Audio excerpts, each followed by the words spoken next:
I can swim. Just can't walk or dress myself.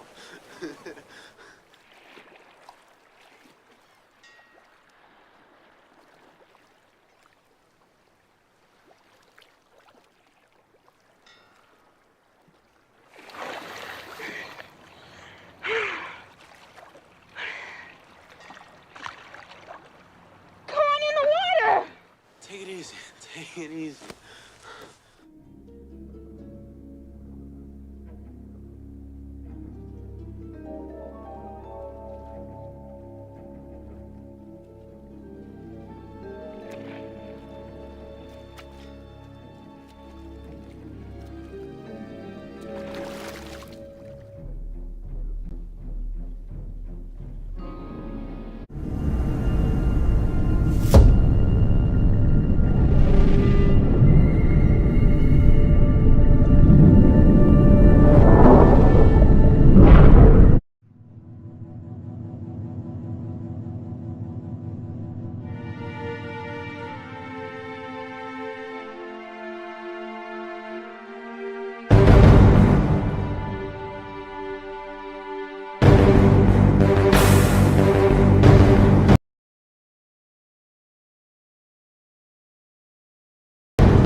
Salute, and welcome. Welcome back to the Black Ocean. Now, so we're getting deep in with your host, the one and only Great Black Shark.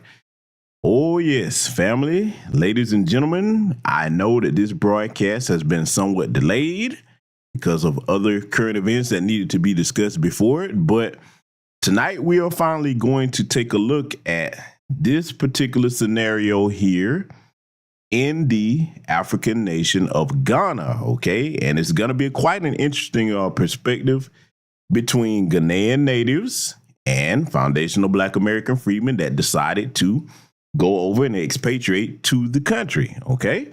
This is going to be very, very important for people to witness because it's seldom really discussed from the point of view of foundational Black Americans that have gone to an African nation and decided to live there, okay, and try to, blend in with the populace. And we're going to be taking an examination between a civil discussion that's going to be held between both parties, okay? I think this is going to be very informative for a lot of people that are considering to move to an African nation, okay?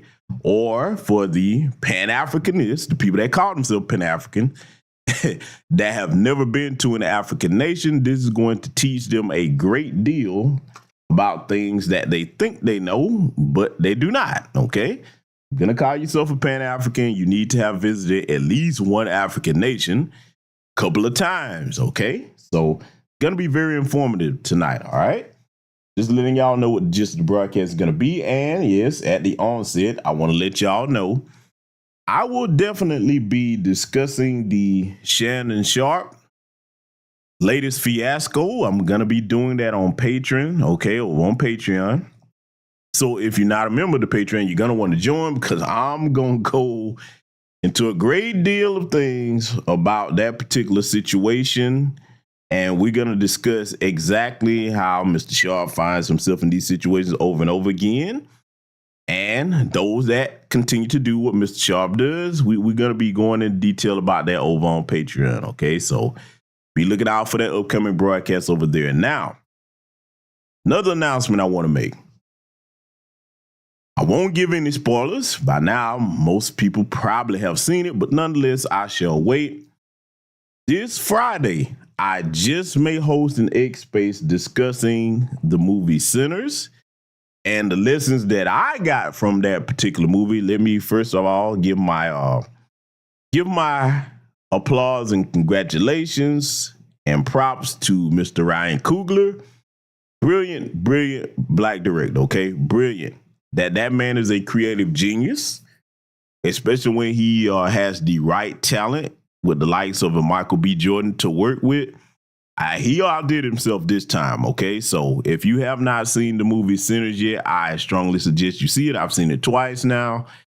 Yeah, whole lot of lessons to be discussed in that. Oh, man, I loved it, okay? I loved the film, and, a lot of people have given their takes on it, but I'm considering hosting the X Space discussing that particular movie and the things that I know stood out to me about it and why it's such a very important piece. I'll tell you this, before we get on the way here tonight, I strongly suggest that after you watch the movie Sinners, go back and watch They Clone Tyrone also. Trust me, watch the first one, watch Sinners, and then go watch They Clone Tyrone. Look, if you don't really get the understanding of, especially if you're about lineage, foundational Black American freedom, if you don't really get the understanding of what those two movies are trying to convey, I don't know what to tell you. You got a lot of learning to do, so I'll leave it at that. So just know that if I do host that X Space, it'll be this Friday at 9 p.m. Eastern Standard Time. All right? So now, with that said, let me scroll up and make sure I see everybody in here. Hope everybody's doing well, by the way. Let me scroll up and greet my esteemed guests. I see DSA 1 in the building. What's going on? I see Priscilla Taylor in here. Jason Ferreira is in the building. I see Tanisha Murdoch, Only Pamela's Way. Sister Stun Zed. I see, let's see, Sakina Collins, Diesel Mike. What's going on, my good brother? Charles Gibson, Shalelle Peterson, Derek Parker, Emma Johnson, Josh Norris. Let's see, Mac Maroon in the building. Let's see, Mr. Sam, what's going on, my good brother? Black Mama's in the building, and that's all I see thus far. So, ladies and gentlemen, at the onset, go ahead and let me know with a black fist or a black thumbs up if you can hear the audio loud and clear. If you can hear me clearly, let me know, brothers and sisters. I see Cool Keys in here and Domsky Arcade just joining. Want to make sure that everybody can hear me, so please do give me a confirmation. I like to try to make sure that we are at least starting out good, because if you know anything about PewTube and this channel, hey, look, I tell everybody, some people like some of the new subscribers, and welcome to you as well. They're like, hey, brother, I didn't get a notification, or hey, man, they messing with this and messing with that. I'm like, yes. If they wasn't messing with it, I wouldn't be expecting them, you know, that would shock me, okay? They got to do their job over here when we're teaching something to the people that is of beneficial knowledge, okay? So good, at least all systems are go from the onset of the broadcast. So ladies and gentlemen, without further ado, we're gonna go ahead and get started and analyzing this. I'll be stopping it to give my thoughts and critiques of it as well. And I think everybody's gonna learn something from this. So, you know, buckle in, and you might want to be able to take some notes here, because this is a very, very important discussion. I'm glad that this was done, because, you know, there's going to be some things in it, all right, that they're going to confirm that a lot of people be like, oh, you foundation just Black Americans just making that up, or you hate Africans, this, that, the third. I'm like, oh, okay, cool. One of the things I like to do is when certain things are debated or in doubt from people that might be naive on certain things, I'm like, okay, well, cool. Don't listen to me. I will let the people that you think that you know so well tell you themselves, okay? Now, there's going to be some positives and some negatives, depending on how you perceive it. But either way, this is going to be very educational. So without further ado, we're going to go ahead and get started, ladies and gentlemen.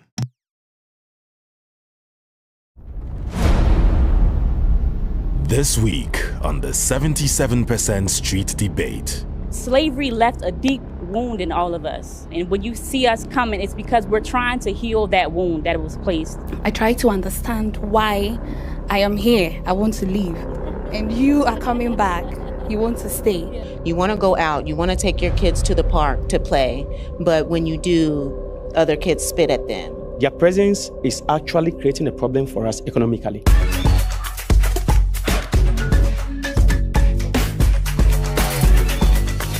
Hello and welcome back to the 77% Street Debate. This week we are back in Ghana's capital of Accra.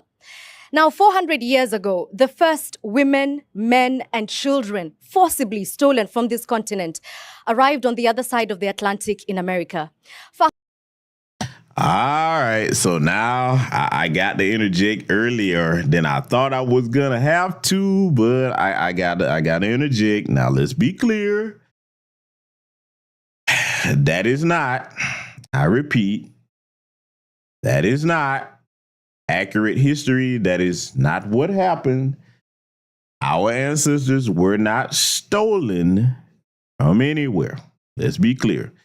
Now, for those that are younger, and if you would like, I will do a broadcast or an updated broadcast going into why that's inaccurate history. No, we were not stolen from any African nation, okay? Now, let's be clear for the younger people that don't know, not all African nations were complicit in the transatlantic slave trade. If anybody's saying that, they don't know what they're talking about. That is not accurate. There were East African slave traders, there were West African slave traders, okay? A couple of here and there between, but the entire continent did not sell us. Okay, now let's deal with directly what she said. Stolen. That's kind of a way to pretty it up, but we were sold. Let's look at the logistics of it, right? At the time, the Europeans, okay, because if you know the history of the transatlantic slave trade, it started with the Arabs. Then it was adopted by the Portuguese, and then it was picked up and perfected brutally by the British, okay? The British entered into the continent of Africa, all right?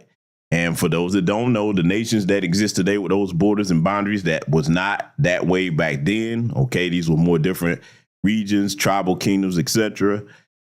They could not have gone in there places that was unfamiliar to them and just steal a bunch of people. Okay, that's not what happened. Now, let me just give you my take on why a lot of people will tend to say that are continental Africans, because it's a very disturbing thing when you look at the truth of history and you see that your people are at fault. Similar in fashion to how some of the white supremacists like to try to sugarcoat Americans' chattel slavery.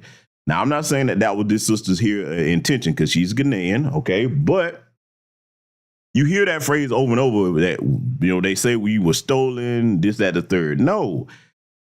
What happened back then, you had different tribes that would go to war with each other, okay? So now what would end up happening would be this. The conquered tribes, they won or what have you, the captives that they took, they would take those captives and say, okay, look, you will either be, enslaved with us for a period of time, 7 years or so. And at the end of that 7 years, you can either marry into the tribe or you can go back to your people. That's how their slavery was set up. Now, during this time, when the Europeans came, and we just got to be honest, our ancestors, those of us who are foundational Black American freedmen, we were sold for, well, today, just got to be honest, kind of trinkets, mirrors, glass, different types of goods, this, that, the third, umbrellas, a whole bunch of things, okay? All right? Now, I know that is very disturbing. A lot of our ancestors, were sold, all right, to the Europeans. For those, the small percentage of us that came from now Africa, okay, because the greater majority of slaves in the transatlantic slave trade were brought to the South American region, okay, the Caribbean, etc. Between 3 to 5% is the number that was brought here to North America, all right, that blended in with the other groups that would go on to become foundational Black American freedmen through the process of ethnogenesis. Now, when you look at what we were sold for, that is a very hard thing for a lot of our people to cope with today, because it's an inhumane thing. It's a very cruel thing. We'll make our ancestors walk around trees of forgetfulness, things of that nature as a ritual, to make them forget their past before they were sold. If you are familiar with anything about Ghana, you know Elmina Council, the history of that, all right? And, like I said, we just got to deal with accurate facts. So I'm saying this, for anybody that's continental African listening, this is not to mock or demean the sister, but you need to understand something. For those of you that are interested in it, if you wish to have unity with the people, it must begin with truth on both sides. We cannot go into a good faith discussion or any type of arrangement of unity if it is not based upon truth, okay? Truth is the foundation of any relationship. Or any type of social communication. It must begin in truth, because if it does not begin in truth, then it is not really going to have any longevity or any type of value. It's not going to be respected, okay? So I had to correct that. Have to deal in truth, and I get it. That's probably the way that a lot of people like to clean that up, because it's a hard thing to bear, and that there's no honor in that, if you participate in that. Now, further, let me add this. There were different, tribes that once they realized that the European version of slavery was not like theirs and people wasn't coming back, some of them on the continent did fight to stop the slave trade. Some of them did, Then in the same vein, when the practice, became something that was outlawed, what have you, some of them had to be fought to stop doing it. Okay, let's be clear. So it's both sides of the history. I like to tell both sides and not just one-sided, in a biased point of view. I like to be accurate with the history of things. Now, let us deal with this as well. A lot of our people, foundational Black Americans, you hear the sentiment. A lot of times people are like, well, why didn't they come and get us? Why didn't they come to get us? Okay, let's just deal with this logically and honestly. At the time, here's the reason why if you've ever heard this sentiment or this phrase, the best rule or the main rule about dealing with the devil is you don't After they sold us, a lot of times, you know what I'm saying, the Europeans would come back over there and hey, they introduced a little thing called colonization. So there was no coming to get us. And then here's the other thing about why didn't they come to get us? They did not know where we were going. They wouldn't have known where to come, okay? So I get why a lot of people are like, well, why didn't they come and get us? Let's be honest.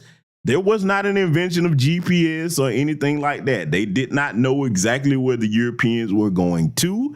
So it's not like they could say, aha, we'll just set sail on primitive technology at the time and we'll follow you to wherever you took them to. There would have been no way logically or logistically to track us down. You understand? I hope that makes sense for everybody, involved. All right. I want people to understand that. All right. And the brother Theater of the Observer says, okay, am I mistaken? But from what I learned, the tribal warfare, prisoner of wars was sold into slavery. Then the part you would just explain, but then at some point the Europeans got bold and was snatching people up. No, sir. The last part, it was not doing that without complicity, okay? Because you got to think about it. They were smaller in number coming in, the Europeans. They did not know the lay of the land. So in order to come there and facilitate that without getting your heads chopped off or being butchered, all right, you would have had to have people there saying, hey, look, let's make a deal. You see what I'm saying?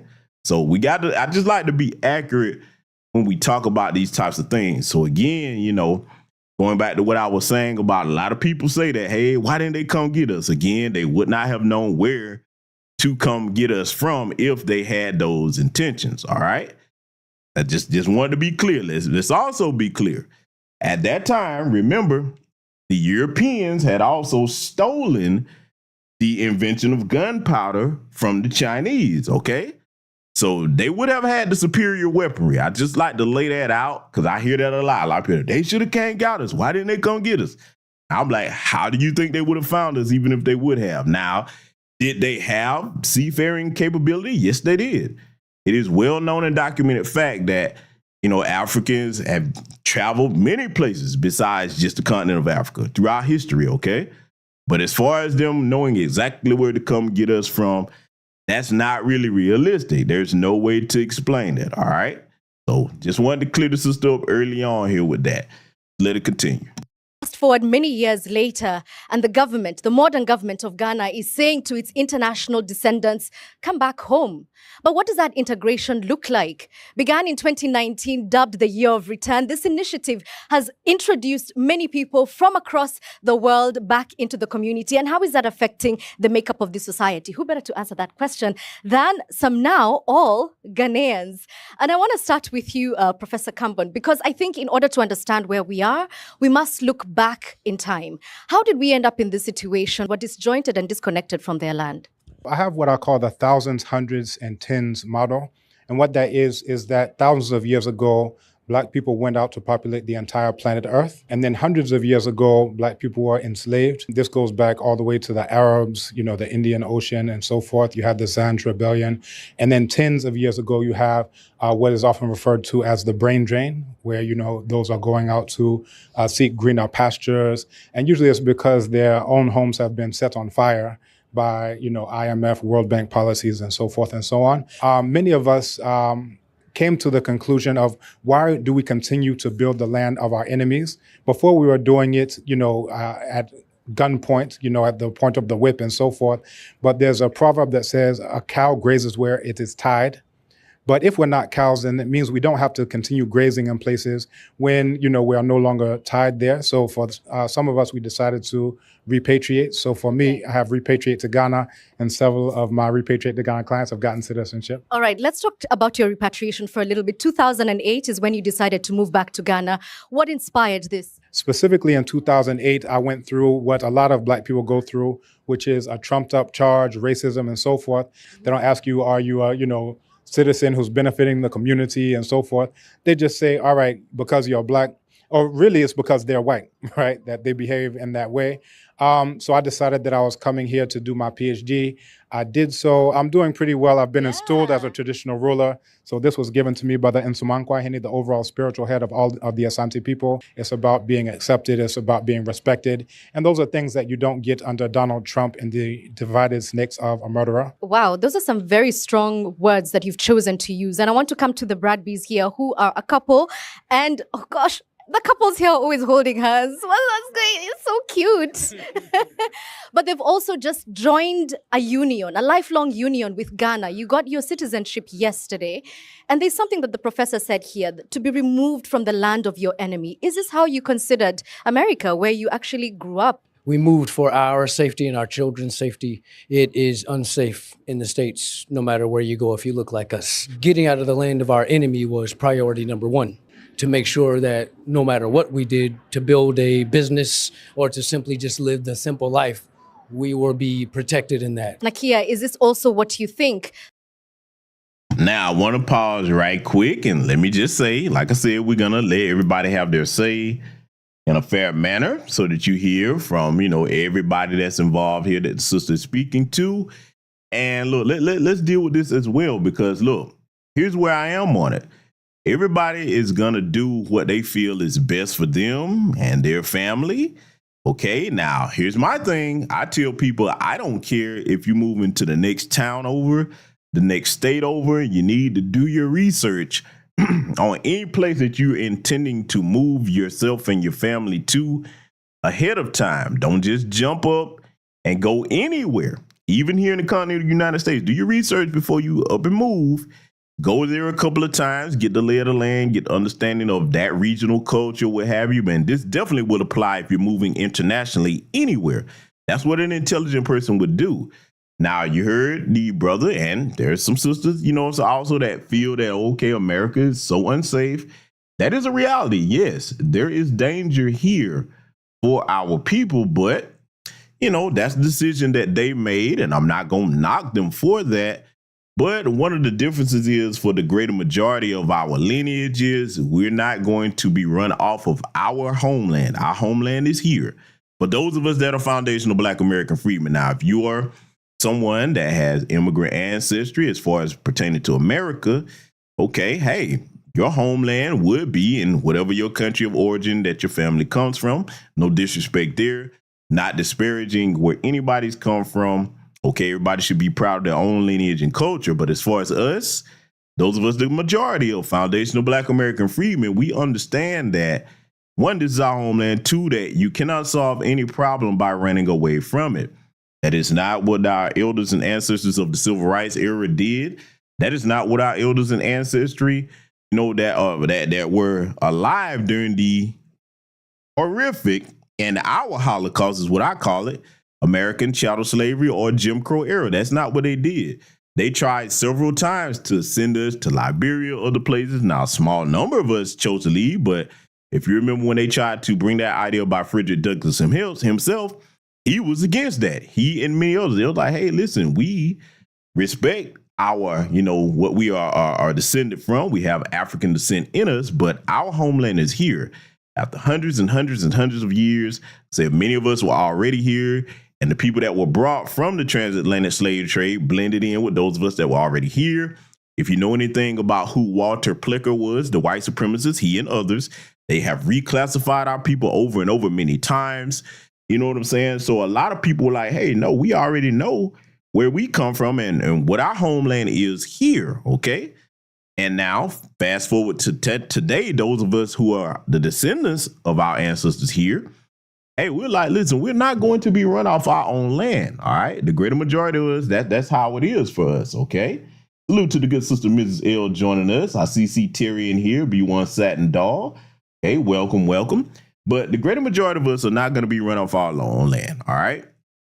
So now when you hear the brother speaking there and he's talking about how unsafe it is for him and his children, hey, that's a decision that they made for them and their family.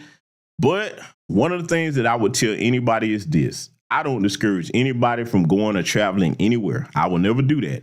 Y'all know for years I have said that travel is the best education that you can get because it's going to broaden your horizons in many ways that reading a book will not, or just hearing somebody tell you about something will not.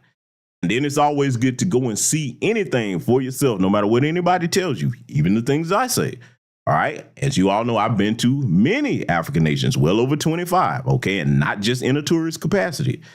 So I've seen things up close and personal in many different African nations. So if I was to go there even today and any one of them that I know, I kind of have an understanding of how I'm going to be greeted, how I'm going to be treated. You know what I'm saying? What these social norms are, the things that are going to be similar to what we do here, the things that are going to be much different. And I will tell you this, no matter what your intents are, what you believe, what you think, you will know if you move anywhere, not just to an African nation, you will know whether it's Caribbean nation, African, whatever, South America, wherever we are, wherever other melanated people are, you will know the difference in culture the minute that you move, okay? You're going to know that you're a Black American. You can call yourself whatever you want. You can adopt whatever ideology you want.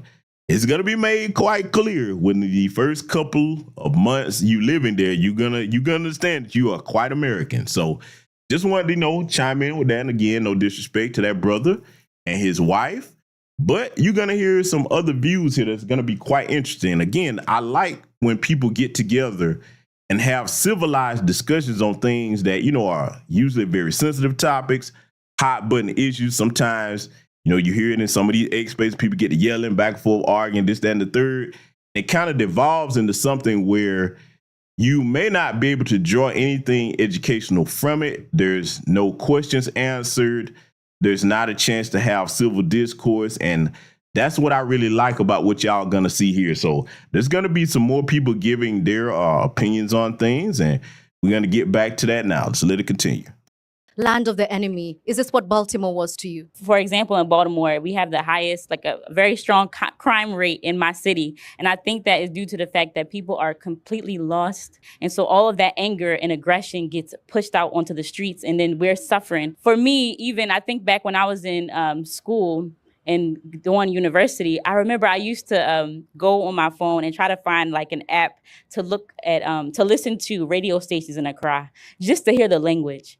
And I remember one night I was just sitting there and I almost just cried, just to not to know that this was taken from me. You're shaking now as you have goosebumps everywhere. Actually, because my great grandmothers, these are the songs that they would sing. These are the languages that they would use, and we don't have them anymore. And it's even hard to explain how that stealing of our identity impacts our hearts. And so when you see us celebrating, and when you see us happy to be in Ghana, even though we know the conditions aren't great here, the economy is not great, but slavery left a deep wound in all of us. It left a deep wound. And when you see us coming, it's because we're trying to heal that wound that was placed. Okay. Thank you so much for being so honest and vulnerable with us. I appreciate that. Let me speak to Mr. Kwesi here, who is the CEO of the Tourism Board, which is behind this initiative. There's a lot of pain and trauma and fear that a lot of people are escaping coming into this country. But was this your idea when you launched this initiative? Yes and no. Yes, we knew that we had to make the connection because we've been separated for far too long and we didn't understand each other. And so, yes, the idea was, let's reconnect, let's bring us together and see how we can work together, cultural exchanges, tourism, investments, and everything that makes us one people. Okay. But no, because we realized that it goes deeper than just a reconnection. It also for people to come and heal. Really, people trace their roots, come back to where it all began. Okay, so you were told, come back to Africa. Here you are. I want to now know, what have your experiences been, the reality versus what you might have expected? Nakia, earlier you said that the state of the economy is not great, and yet here you are. Why? I think where Africa beats America in development is social development, in terms of how people are raised in here and having respect for your elders. I struggled a lot with my mother. My mother passed about 2 years ago. I actually was taking care of her for 5 years by myself, because I couldn't get my family to understand that we as a family should take care of my mother together. But here in Ghana, you don't have that problem. You don't even really see nursing homes, because the people understand that when your parents get older, you should take care of them. And so these are the things that I feel like that are really important for us to really focus on and see that there's a lot that the Ghanaian heart has to offer, and that we also should take hold of and to integrate and understand our place in the society. So Adam and Chiretta, you're raising two beautiful children here. How has that experience been for you, and what are some of the challenges of integrating so far? Oh, it's really been beautiful. You know, in the States, we lived a very isolated lifestyle because of safety. You know, you want to go out, you want to take your kids to the park to play, but when you do, other kids spit at them. That is an experience that my son had at the playground on more than one occasion. And so we lived a very isolated life. So to be here and to be free and to see my kids be able to be joyful and that not be a crime has been a very, very beautiful thing. Okay, I really love how beautiful this is sounding, and I'm just going to throw a little bit of pepe in here. All right, so I want to pause the sister before she throws her pepper in there, or pepper. That's a phrase where they're like, if you hear any continental African say, I'm about to throw some pepper in something, that means they're about, you know, give a controversial take or stir some things up or what have you, okay? Now, the Nigerian, one of the Nigerian languages in one of their languages, Yoruba, you will hear the term wahala. That means it's about to be some trouble, okay? So just letting you know, the sister's letting you know she's about to kind of ask some more controversial questions, but I want to address a couple of things that the brother and the sisters have said, all right? Now, one of the things that I often find very interesting, and again, everybody's experience is their own, but the sentiment that, okay, you just can't find no peace in America, oh, America just so bad, you were so isolated or what have you. Now, that might be your individual experience, and then the other sister was talking about how when her mother, was, you know, in an elderly age and probably had some health issues, she couldn't get the rest of the family to come together and help her take care of her mother. Now, I don't know about y'all, but that is not that way in my family, okay? Our elders in our family have always been cared for by the family, all right? Now, for me, what I've seen mostly in America, the people that tend to discard their elders and just not care about them are the white folks, okay? Oh, they quick to throw their elders in the nursing home. They don't, all that stuff about them being proud of their families and heritage. Hey, they're proud as long as that those elders are giving them resources. As soon as they get old or get health issues, oh, they just toss them in a nursing home before they even understand what happened. You know what I'm saying? I mean, I'm being facetious about it, but I think we all understand who mostly does that in America, all right? So the sister there, the other sister that was talking about how she couldn't take her kids nowhere. I'm going to tell y'all, bro, I guess my experience has been different growing up. I'm just not familiar with these places where we just can't go nowhere and be in peace. Like, oh my God, it's just everywhere you go, it's just trouble, trouble, trouble. You can't get no peace here, there, whatever. I don't understand that. That's just not, you know, that has not been my experience. That has not been my family's experience. I mean, look, do things happen? Sure. Is America some beautiful, wonderful utopia? No, it is not. But this idea that we can't find any peace here in our country, no, sir. I beg to differ. No, sir, no, ma'am. Now, again, I cannot tell that sister what her experience is. And I would like for her to have gone into detail about who was doing the spitting at her child.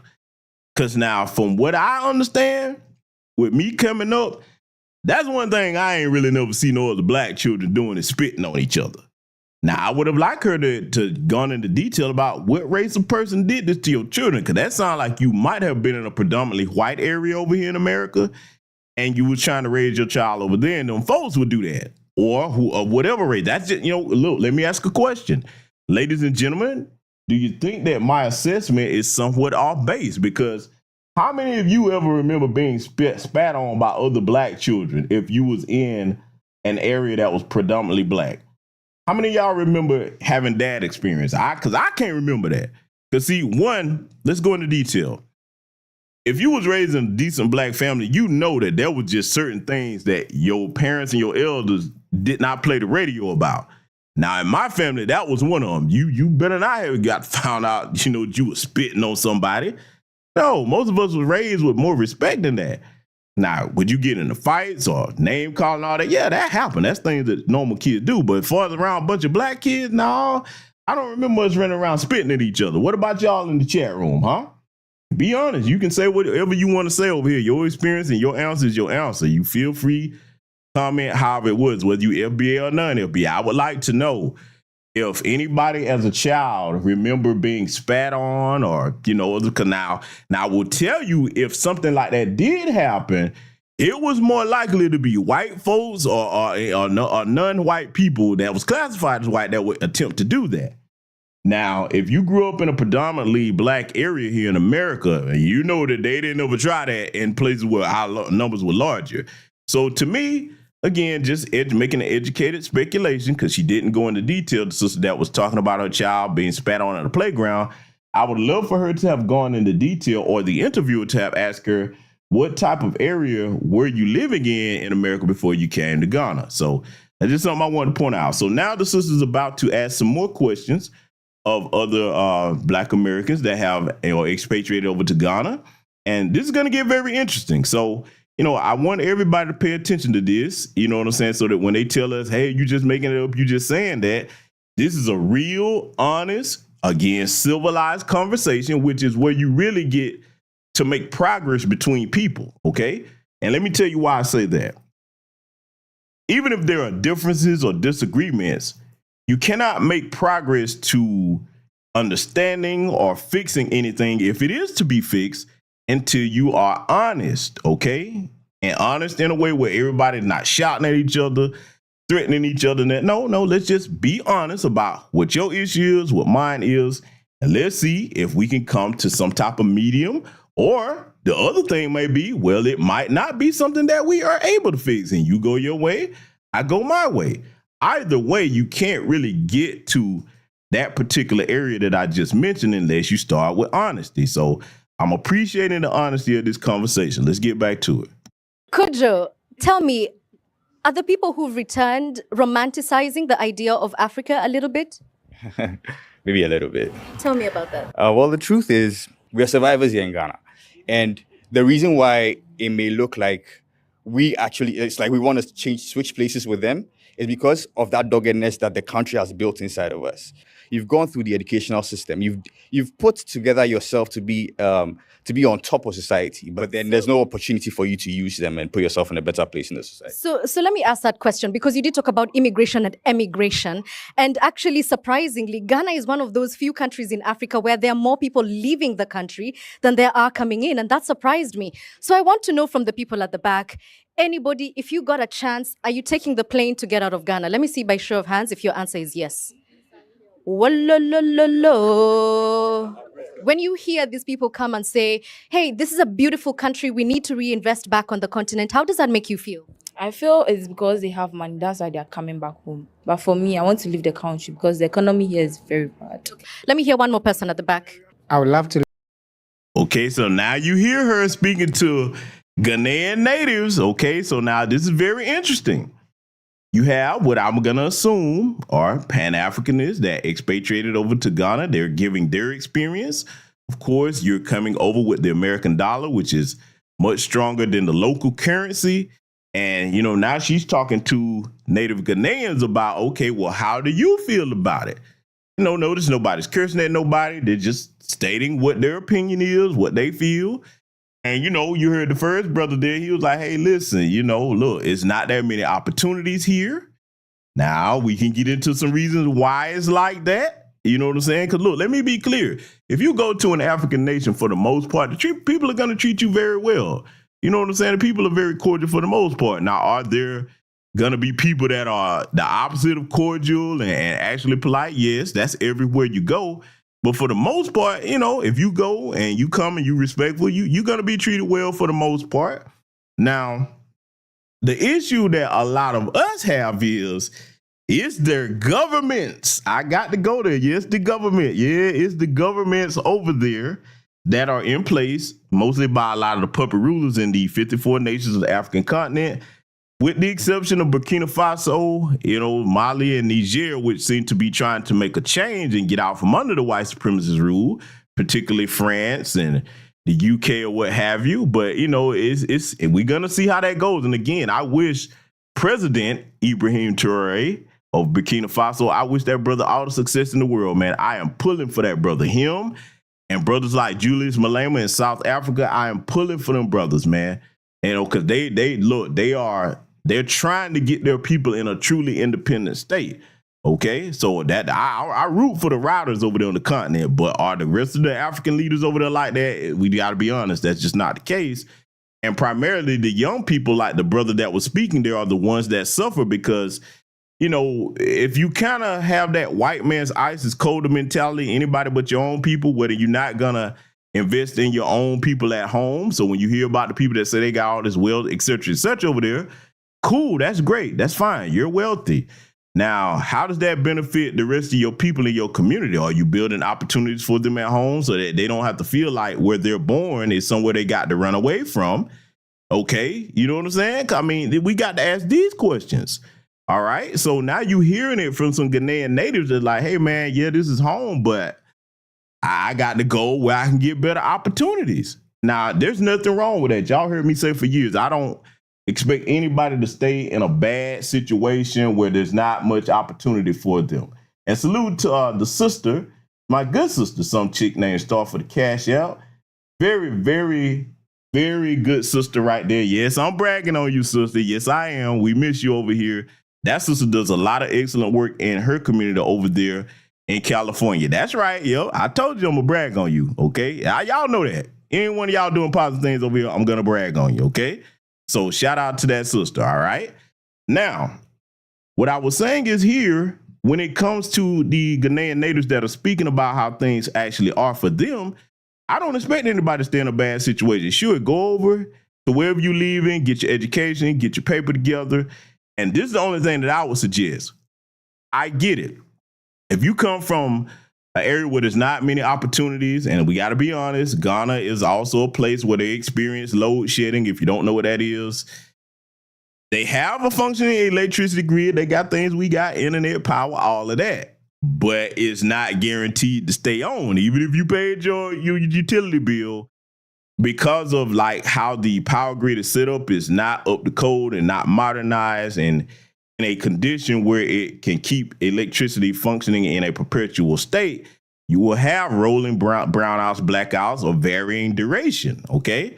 Now, if you're somebody that's used to being over here in America where as long as you paid your bill, you flip the switch, your power come on, that would be quite the adjustment for you. You would not, that would irk you. We're used to living at a different standard of living. I'm not picking on anybody, not trying to be disparaging, but that would be a big adjustment for you, okay? If you're not aware of that and you didn't do your research, that would catch you off guard, all right? So now, again, she's going to be talking to these young brothers and sisters. They're like, hey, you know, that's cool that they're here, but I want to go where you came from. So see, now y'all know a lot of people like, oh, y'all just be saying that. Y'all just making that up. No, we not. You hearing it from the horse's mouth over here this evening. Okay, and salute to my good sister, my first sergeant, some chick named Star again for the cash out. Thank you very much, my sister. And so, you know, Mrs. L has a question. My apologies, family. I'm looking in the chat room.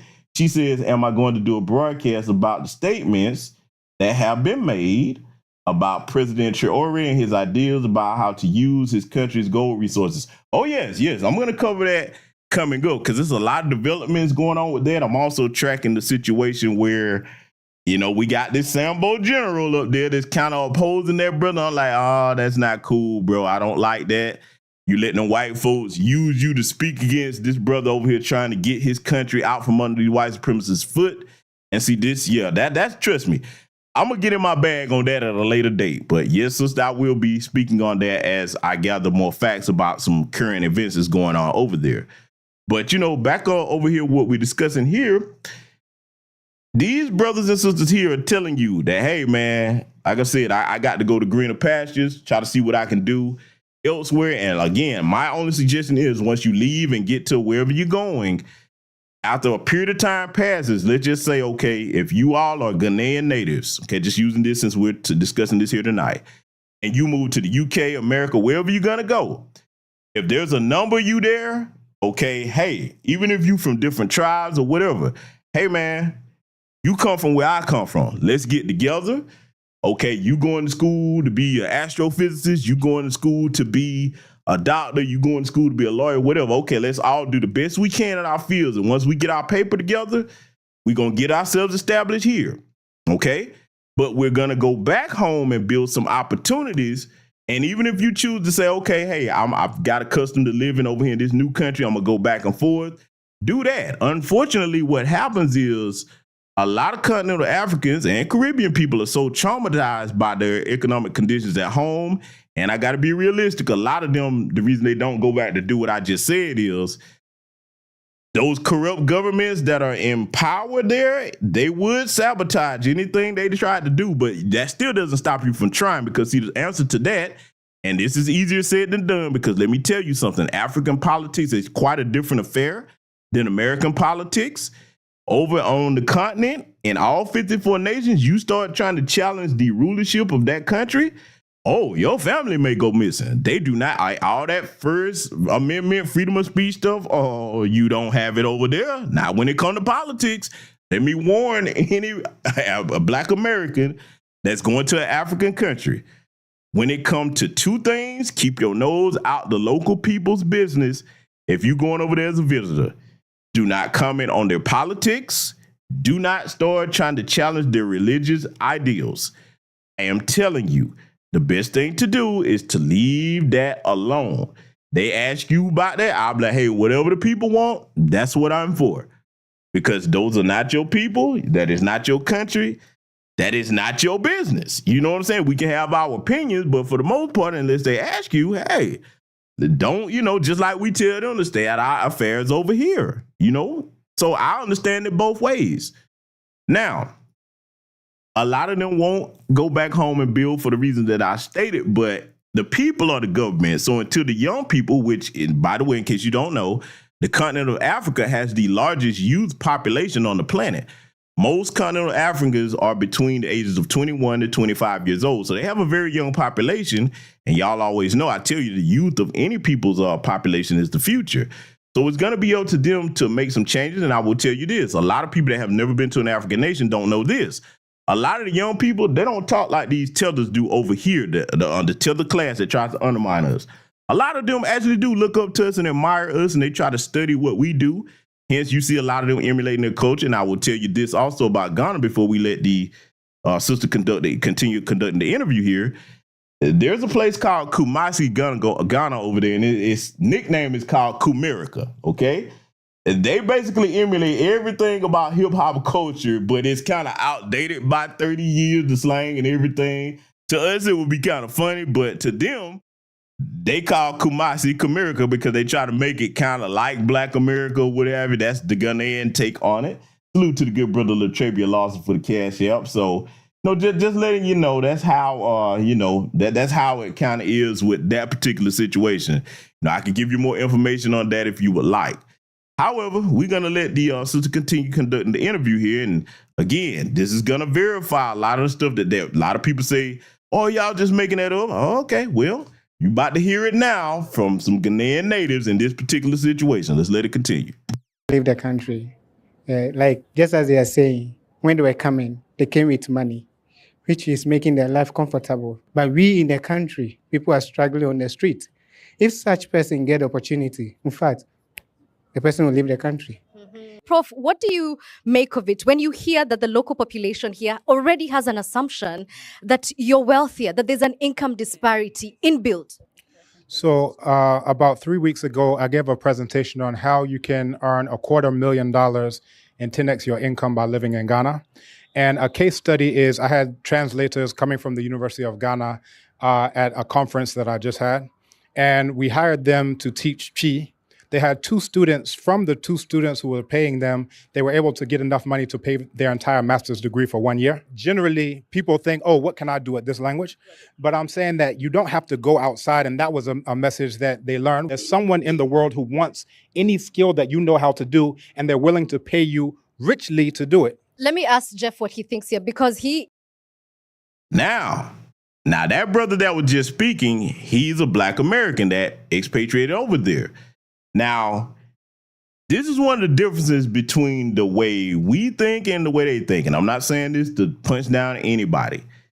What that brother said is correct. Anywhere on the planet, this is why y'all heard me and others over here in New Black Media Spaces preach, definitely to the young people, but all of our people. Get yourself a skill.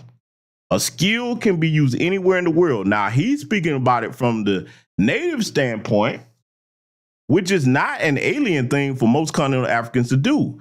Because, hey, you got to get it how you live over there. It ain't no government social programs or whatever. So you better make some very wise decisions. If you're a sister over there, okay, hey, you can't be getting with no dude that ain't got his stuff together. You start having kids. If you do, you going to be on your own, okay?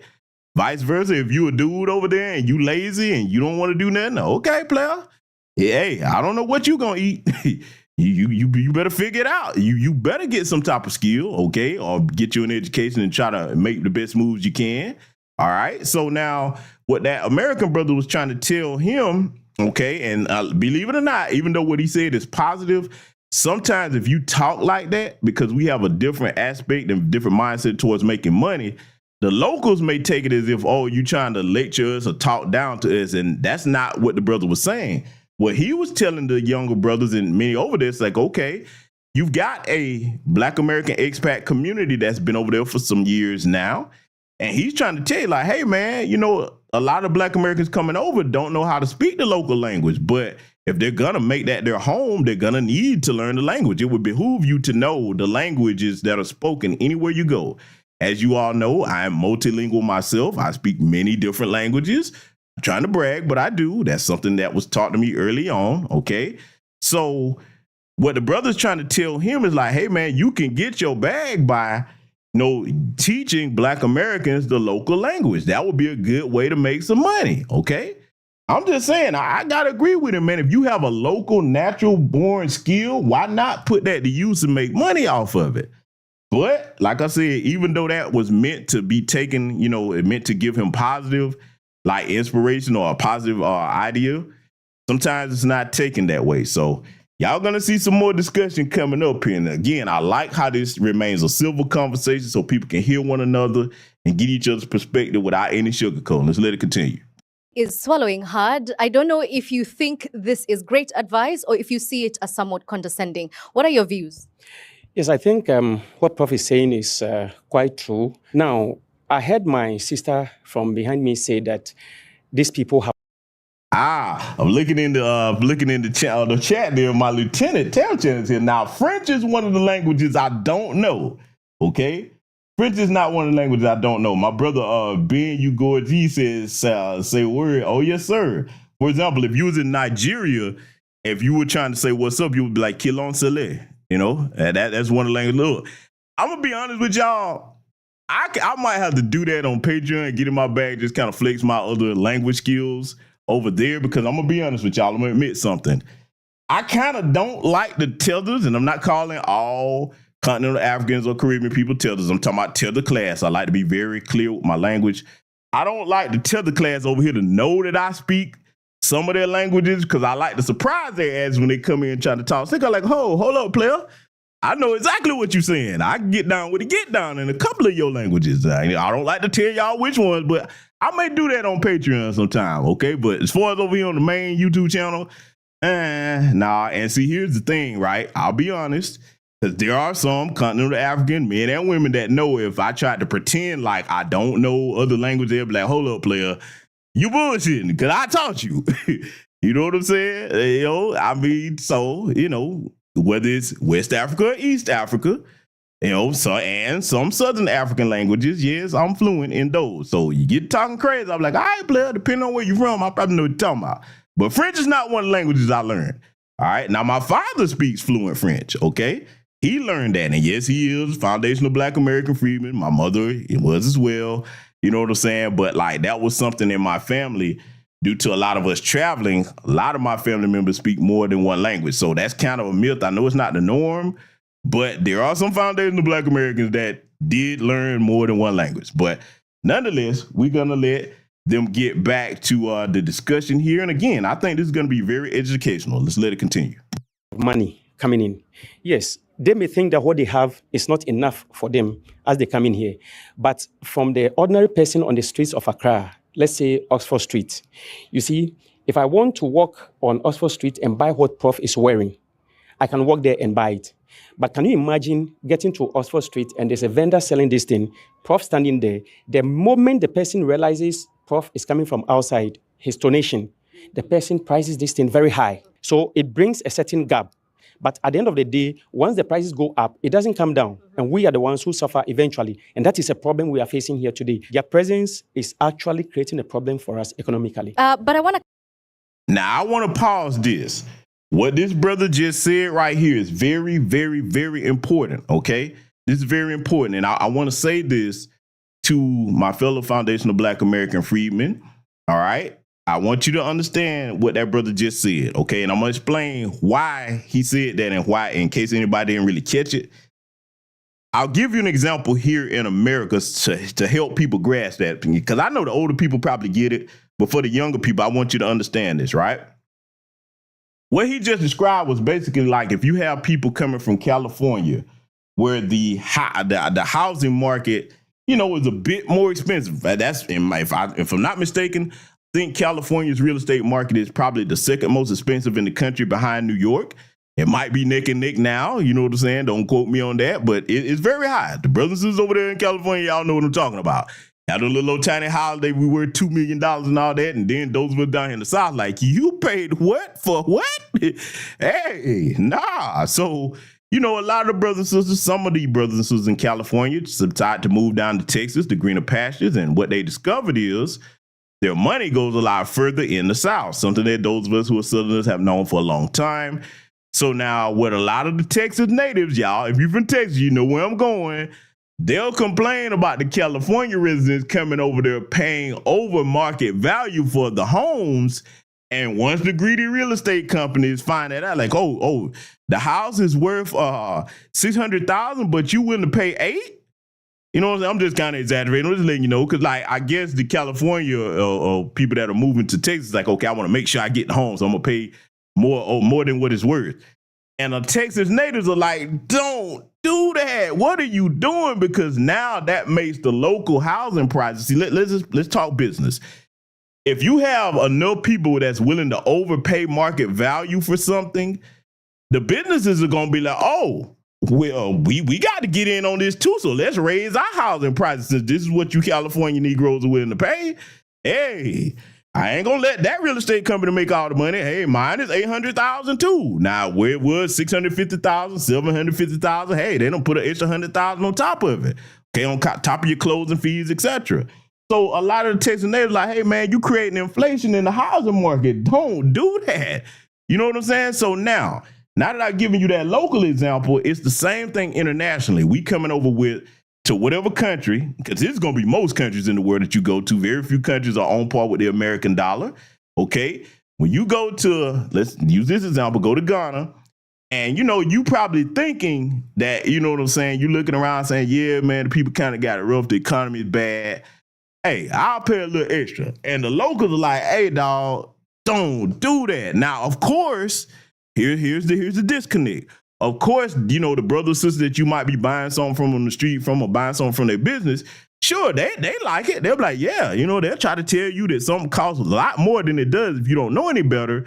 But the smart people that are natives are like, hey, dog, don't do that, because now you raising these prices and now you going to try to charge us the foreigner prices, okay? See, this is where that comes in, that a lot of y'all be hearing that they try to charge different prices. That's the truth behind it. You heard that brother right there saying basically what he was saying is you creating inflation over here. You paying more than what the normal price is, and that's making it hard for the everyday people. Because see, like, think about it. Just like I gave you the example about those greedy real estate companies over here in America, it's the same over there between the individual, you know, business owners. They're going to be like, hey, man, I ain't going to let Ubuntu make all the money, and all. I got to match his prices. Now, before you know it, the natives, they paying the prices that, you know, that you came over there and raised. You know what I'm saying? So now you kind of see why they kind of like, hey, man, don't do that. That's not cool. You know what I'm saying? Because like now you messing up the economy that's already shaky for us. You know what I'm saying? So I get where you're coming from, and I'm glad that he was honest about that. So let it continue. Come back to you, Mr. Kwesi, because obviously these emotional sentiments have the potential to become something else, xenophobia, Afrophobia. Are you just telling people come in, or are you putting in place strategies so that integration is sustainable and seamless? In terms of the expectations from both sides, when we started a year of return and we started our first December in GH, the prices of goods in December more than quadrupled because people thought, hey, this is a year of return, we have an opportunity, let's milk it. It happens everywhere. When you go to the Olympic Games, prices of everything goes up. Yeah. But then we had to meet with people at the art center, with the tour operators, with hotels to explain to them that we are in this for the long term, that this is not just an open window for you to cash in. So it's something that we are building, but it's not going to take a day. The cultures are different, so let's try and work ourselves to integrate. And so when I talk about cultural integration, it's also looking at how do we make sure that people understand what we are doing and they are not taking advantage of our brothers and sisters who are coming back. Yeah, Jennifer. Now, I like how he was able to converse and speak on, exactly what was being described there when it was talking about the economic market, because these are conversations we need to have, okay? These are conversations we need to have in good faith. And to the gentleman, I'm assuming gentleman, if I'm not sure if that's a woman or not, but Mr. Sean Pitts, let me inform you about something. You came over here and you said this is old. Now, I'm not sure if you're a long-time subscriber or if you're new here, but if you're new here, let me explain something to you. It may be old. You might have seen it, but I'm teaching my audience about something. Now, let me be clear on something so that you understand where you are, okay? If you don't like to learn, this might not be the place for you. So comments like, this is old, I already seen this. Hey, my guy, you don't have to be here. And I'm going to show you something just in case that's your sentiment.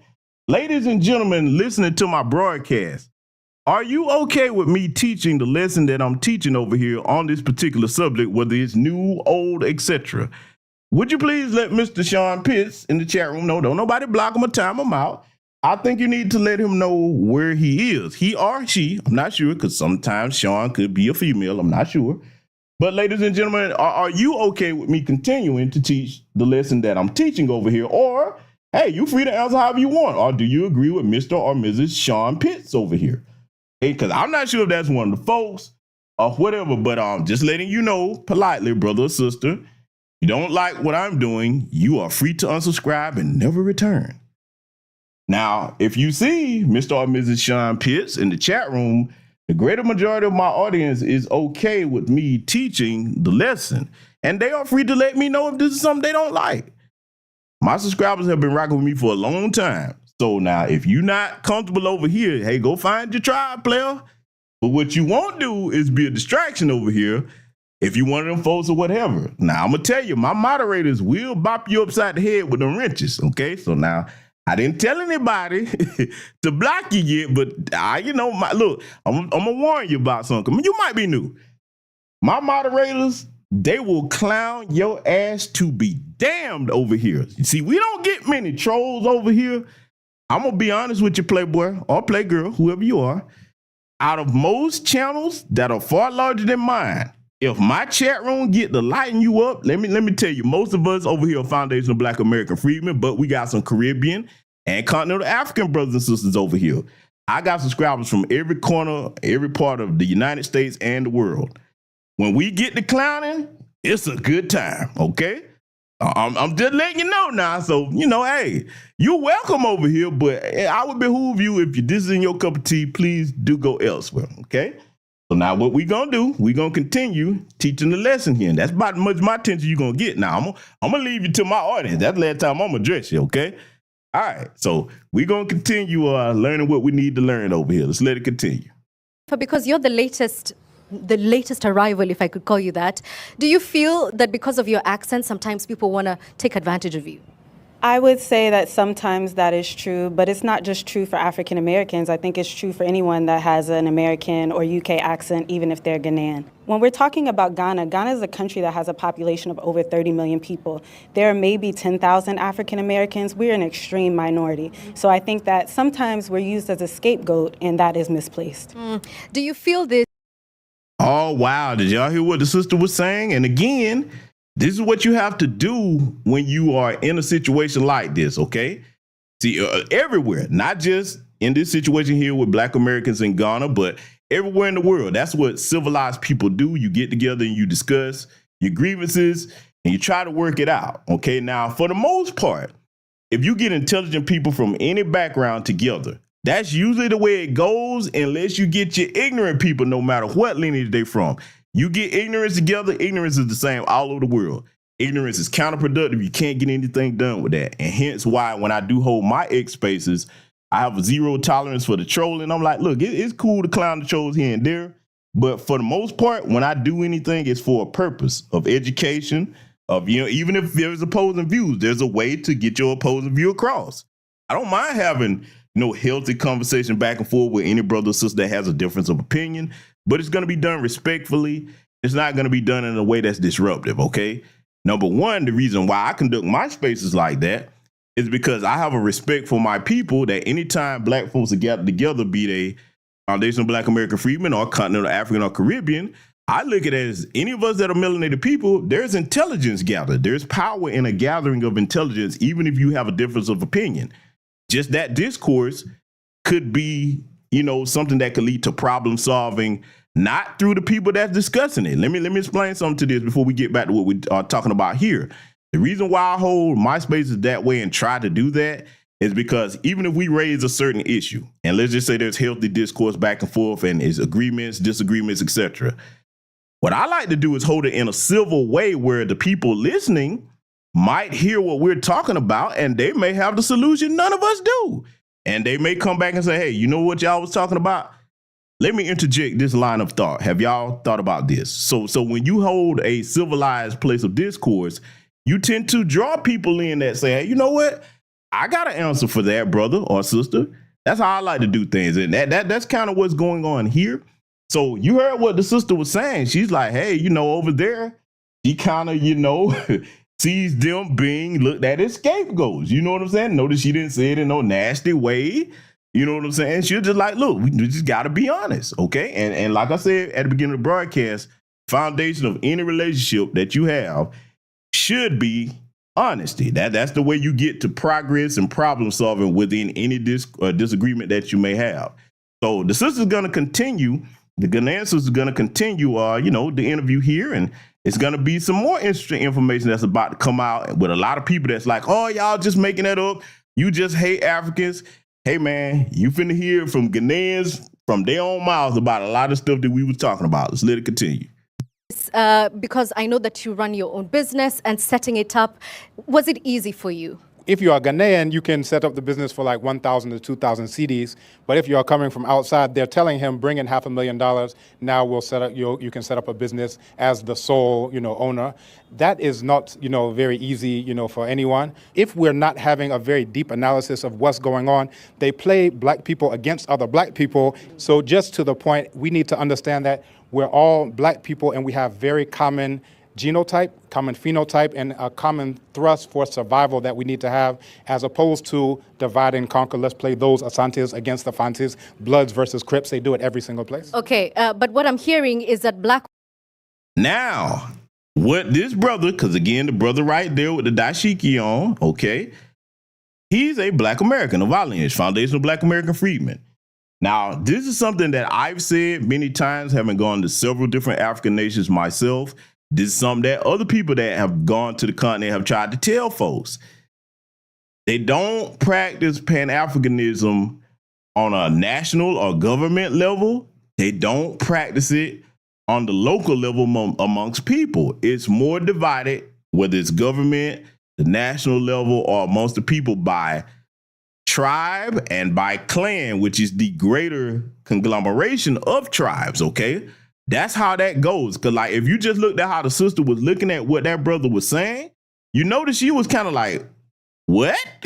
You know what I'm saying? She had a kind of bewildered look on her face, in my opinion. Okay, so now, basically what that brother is describing, I agree with that. You should never, look, let me tell y'all something, right? One of the things I try to do with my platform is show you how history correlates to present day. So now you need to understand the truth about history in any dynamic that you're dealing with so that you understand how to navigate the present and the future. So now what that brother is trying to tell them, like, hey, look, if you look right here on the continent, in America, wherever, them folks primarily are trying to play us against each other. Now, those people that are intelligent, that understand that, what you will understand that even if you have a disagreement between, let's say, Black Americans, Ghanaians in this situation, okay, cool. That disagreement is legitimate. It is what it is. But here's where more Black Americans, we would agree on this. If I have a disagreement with any one of my lineage in this chat, let's just say, hey, it's me and my brother, Dad Miller TV, okay? All right, so now, you know what I'm saying? Me and my brother have a disagreement. We arguing back and forth about whatever, hypothetically. One thing I can guarantee you, and I've never met this brother, but one thing I can guarantee you that both of us will agree on, like, hey, my nigga, whatever me and him got going on, if you white, Chinese, Asian, Hispanic, East Indian era, hey, bro, this ain't none of your business. This is my brother. Me and him will work that issue out. Nah, we don't, you go sit down. This family business. We got this, okay? I think that's kind of a common sentiment amongst us, okay? I got to keep it a buck. And I can show you events in history where this has happened. Unfortunately, and I say unfortunately, I'm sincere about this. If you study a lot of the greater conflicts on the continent, for example, West Africa, the Biafra Wars, if you really do your homework, Europeans got that started. Let's be clear. Even when it comes to the Rwandan genocide, you really want to know the truth about that? And see, I'm not saying this with any glee. I'm just using this to show you how important it is to avoid that divide and conquer tactic and be letting outsiders into family business. In both the Biafra conflict and the Rwandan genocide, there were people that were not Rwandan and people that were not, of any Biafra descent, as for that conflict in West Africa, that instigated that and sold weapons to both sides. That is the heartbreaking thing where, like, okay, you will have some continental Africans of different tribes have a beef, whether it's right there in the country or if it's Nigerians versus Ghanaians or whatever. You may, some of them, some, not all, but some will go inside with a white man or Asian or whatever against their continental African brother, even if he's of a different tribe in the same nation or of a different nation. You be like, yeah, I don't like you, so yeah, if this white man can give me the advantage, I'm gonna take it. Nah, bro, we call foul on that, bro. We call foul on that. Now, the coons over here amongst Foundation of Black American Freedmen lineage, they'll try to do that to a certain degree, but they are not the greater majority of our people. See, it's kind of like this for anybody that's a continental African or Caribbean listening, and I don't want you to think I'm trying to kick you back in or disparage you. I want you to understand my lineage and my people, how we get down. The greater majority of us, if it's a situation even involving y'all, you will not see us get on Fox News, ABC, NBC, anything else, and be talking bad about you to no white folk. We'll be like, hey, man, now we might have our issues and problems, but I'm not going to sit up here with another white person and talk bad about continental Africans, Caribbeans in front of you. Now, we can talk about white people all day long. We do that.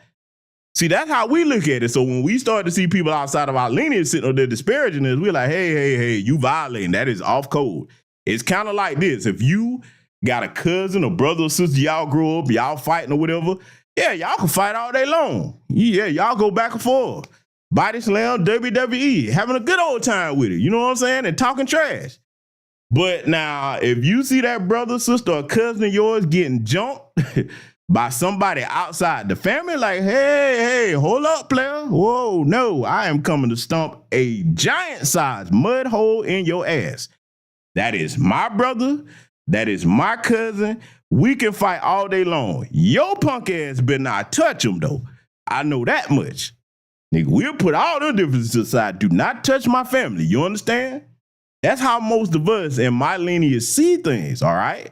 And I got to be honest, everywhere I've traveled in my life, this is why oftentimes even they will admit that Black Americans are more united than they are. Because we just got a certain line. We're like, no, bro. That might be my enemy over there or whatever, but he's still Black. I'm not going to side with you against him or her. That's just not going to happen, okay?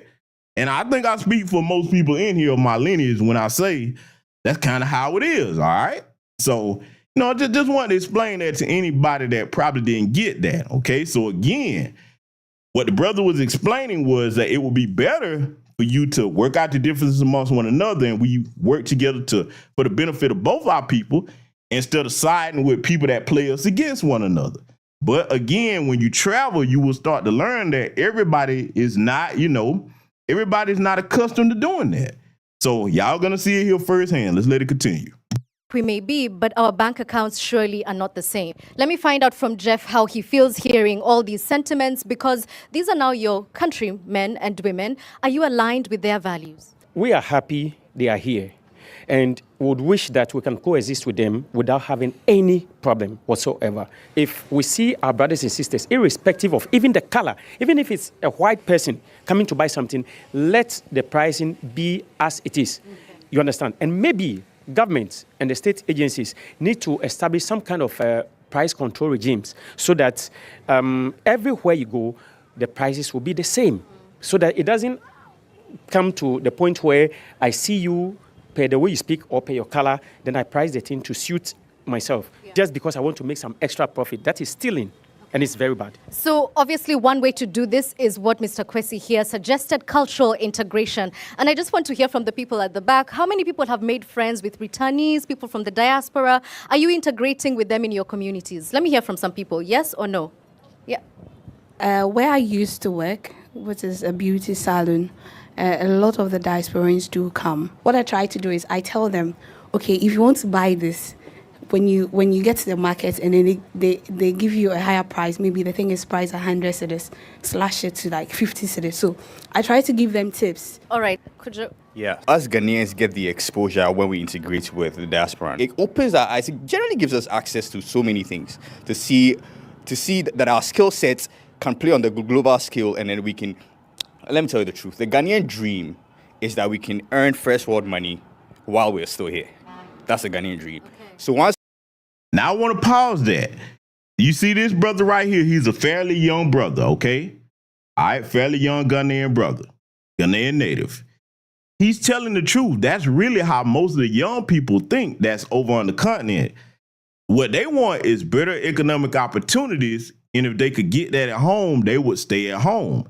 Now, I will say this, the group on the continent that probably exhibit that the most would be South Africans.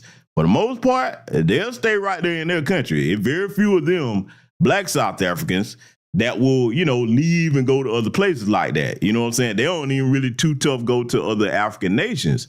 It would be dope if they did. And, like I said, it's just what I would like to see, but I'm not a continental African. I would like to see more brothers and sisters kind of branch out and kind of say, hey, we the younger generation. Look, I know this is what it was in the past, but we got to get this money.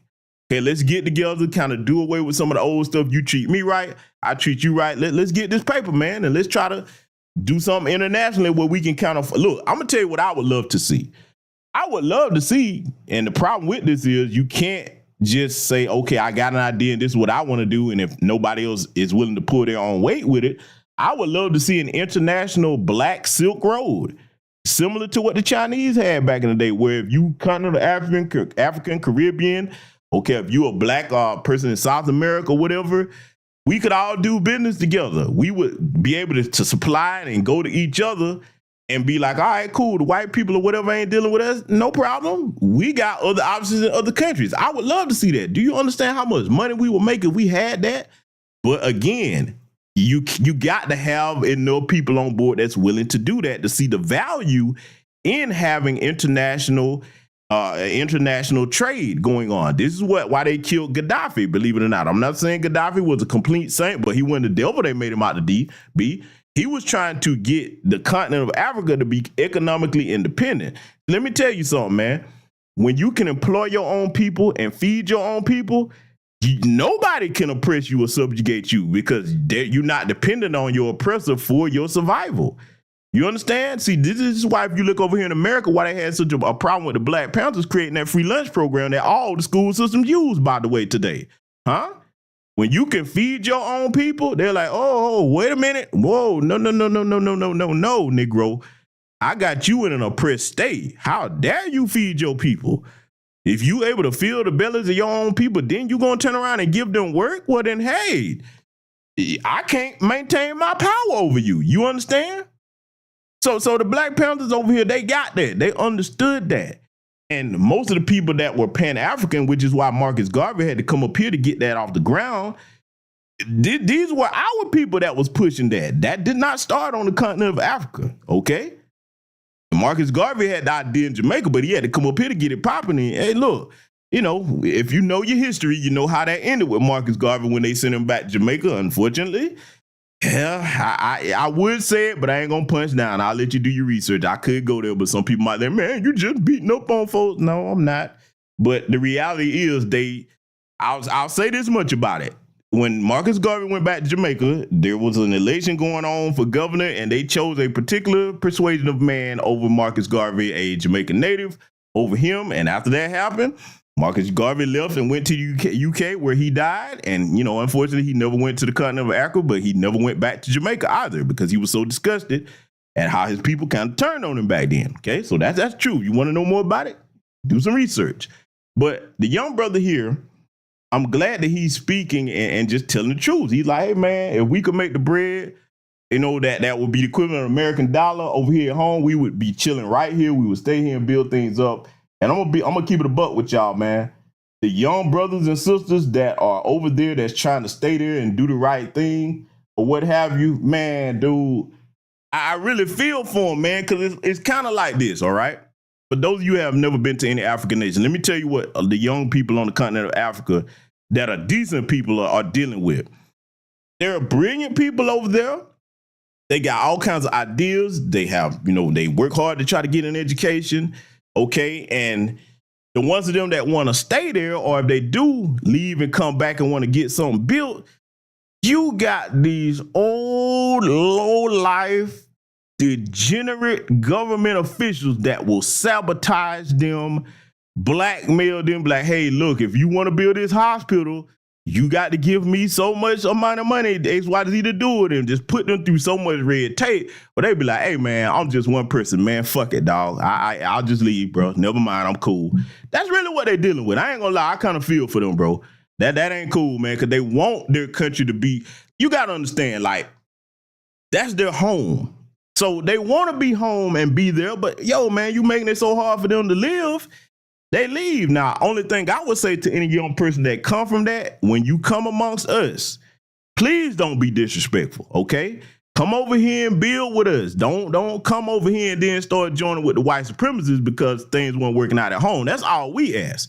That's all we ask. You do that, we receive you in respect and love if you do that, okay? You know what I'm saying? Because, man, look, my lineage, Foundation of Black Americans, we some of the most welcoming people ever, bro. Sometimes to our detriment.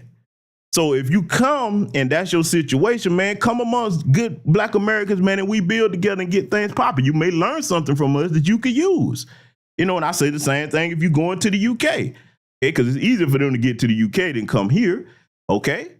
So, the brother just letting you know, he's like, look, I'm going to be honest, man. If I could make the kind of money to sustain myself, I would stay at home. You know what I'm saying? So, I'm glad that he let everybody know that. And they're going to continue to hear more honest perspectives just like that. So let it continue.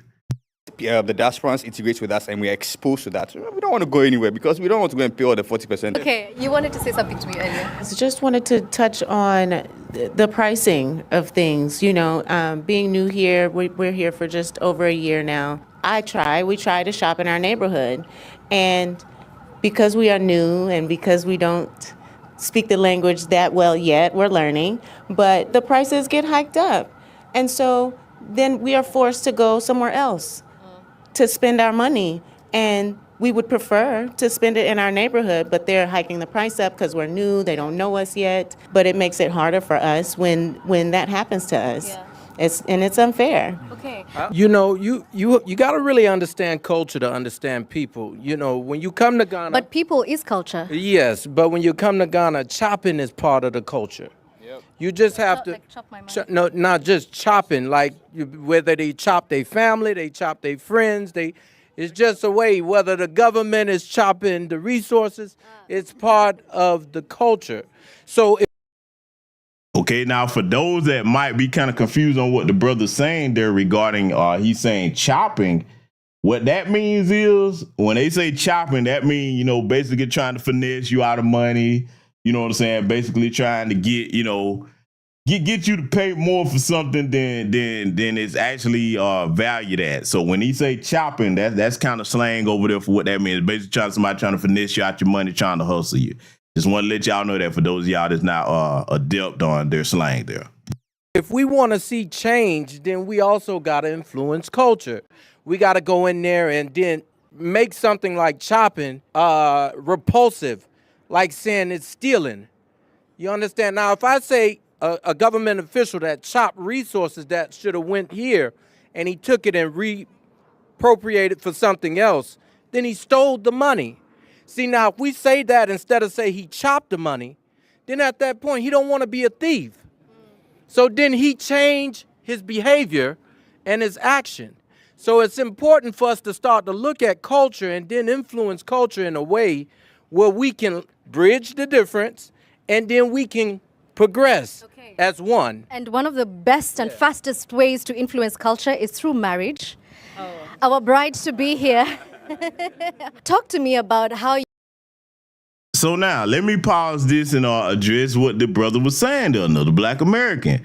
So now, what he's saying, he's basically saying, hey, man, let's just call it what it is. You basically stealing, man. That's not cool. So if you change how that's viewed, what he's trying to say is like over there, it's done so much, it's just normal. I'll give you an example. And this is pretty much the same in West Africa, Central Africa, South Africa, East Africa. I've been Northern Africa. It's the same. I'll give you a basic example. Let's just say you go over there and, you know, you're trying to live over there and do business, etc. And you need to get a particular permit or get some forms or whatever filled out. Now, over here, we used to just go in somewhere. Whatever the fee is, you pay that, and hey, you get what you need with whatever time is allotted for it to be done for you, okay? When you go to the continent, it is a common thing for like, okay, you thinking that you just gonna pay this, go over here and pay whatever regular fee it is to get whatever service you're trying to get done. A lot of them will be like, hey, if you want me to do X, Y, Z, you want me to get this done faster, let me get a little something, they gonna try to, they bribe, okay?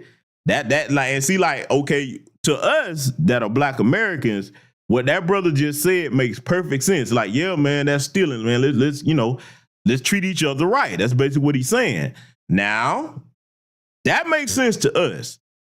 To the average person that's in any African nation, if you start talking like that, they think that you're trying to make their life harder. They're like, look, bro, this is how we do things over here, man. Don't come over here trying to change our culture or whatever. I know that may sound crazy, but I'm telling y'all, a lot of them, that's how they'll take that. They'll take that like you trying to come over there and tell them how to run their business. And they're like, look, you just don't understand. You come from privilege, being a Black American. Hey, you don't know what we going through. Basically, what we're trying to tell you is, hey, man, if you want to learn how to do business, do good business, okay? Treat your people right. Do square business across the board. All that hustling and finessing, that's why people don't get nowhere, okay? I'm going to be honest, and I'm not trying to kick anybody's back in or talk disparagingly. I'm just telling you the truth about what I've experienced. And if there's any continental Africans in here, you can bear me witness on the truth of what I'm about to say. If you move to any African nation as a Black person, with maybe the exception of some parts of South Africa, one of the other things you're going to have to get used to is like over here, if somebody tell you, hey, man, meet me at 3 p.m. sharp, all right, this is what time we're going to conduct the meeting, etc. Okay, just to give you an example. That's what we expect the time the meeting to start, okay, unless something happen within reason. You may go on the continent and, hey, somebody might tell you that same time or whatever. Yeah. Punctuality is not something that's, the standard over there. Like, you might be like, yo, man, I've been waiting on you 30 minutes to an hour. Where you at? And they look at you like, hey, man, I just, see, look, I'm going to be honest, dog.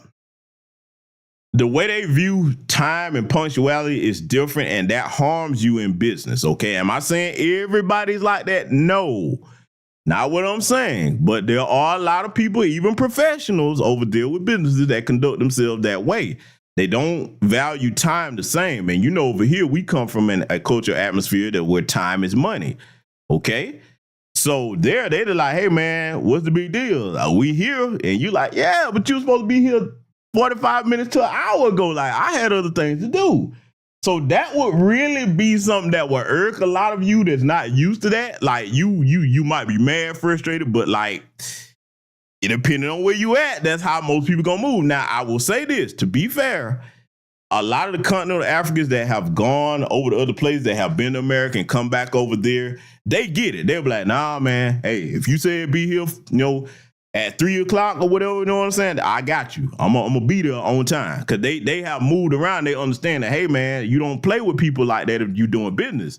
You get more business when you are on time and, you try to make sure that you're giving good customer service or what have you. So I just got to say it. A lot of them are kind of behind in that area as far as like the importance of punctuality because it's kind of a laid back culture in most instances.